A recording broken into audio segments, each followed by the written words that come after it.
My name is Mallory Henry, and I am a Senior Coordinator of Student Assistance Programming for Caron Treatment Centers.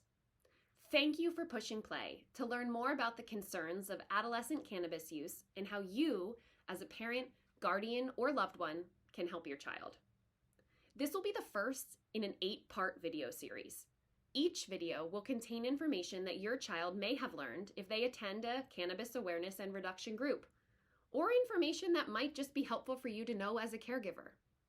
Knowing the information that your child may have learned will allow you to have a deeper conversation with your child around a potentially uncomfortable topic.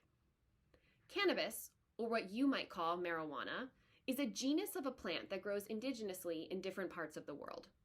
Cannabis contains close to 500 chemicals, one of which is called tetrahydrocannabinol, or THC for short. THC is the chemical that creates a mind-altering effect in the brain. In future videos, we will discuss the effects on the developing brain and body. But for today, I want to talk about the importance of having an open mind when it comes to talking about cannabis and substances. If you look at this image, what do you see? You may see a rabbit, or a donkey, or a seal. Everyone interprets what they see differently. And it is important to have an open mind that there might be different ways to interpret one picture or one topic. I'm hopeful that you can watch these videos with an open mind and be open to learning new information about a topic you might feel very passionately about, or one you could have little knowledge of. It could also be a topic that your child feels very passionately about.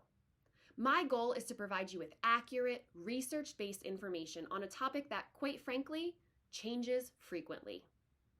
Each video will end with a conversation starter.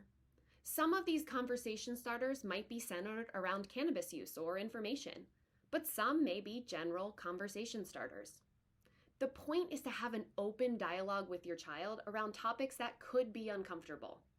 Because what research shows us is that as parents, we are the #1 influence over our children's views of substances, which means the more conversations and information we have, the better the outcomes for our children to live a substance-free life. Today's conversation starter is, what is the nicest thing someone has ever said or done for you? Often, as parents, we ask our children more broad questions like, how was your day? In which they might respond, fine. The point of these conversation starters is to ask your child something more specific. Something that will hopefully prompt more meaningful dialogue that will allow for more conversations to organically happen at home.